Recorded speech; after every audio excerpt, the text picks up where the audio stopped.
Kukosa ule uteute wa uzazi, yani ovulation mucus, inaweza ikapelekea wewe ukashindwa kuweza kushika ujauzito? Jibu ni ndio, lakini pia jibu ni hapana. Nitakujibu kwa namna zote mbili, kwa sababu kuna wengine wameweza kufanikiwa kuweza kupata ujauzito vizuri, ili hali haoni ule uteute kabisa wa uzazi. Kwa hiyo pengine naweza nikasema kwamba umebahatika, kwa sababu walio wengi ambao hawaoni huo uteute wanasumbuka sana kuweza kupata ujauzito.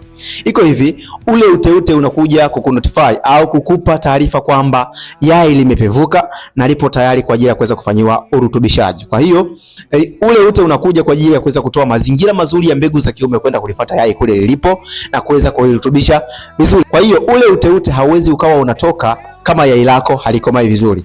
Kama umepata bahati ya kuweza kushika ujauzito na hauoni huo ute, basi mshukuru Mungu, kwa sababu wenzako wanasumbuka sana juu ya hiyo changamoto na hawajui watumie matibabu gani ambayo yanaweza yakawasaidia kuweza kutotoa hiyo changamoto.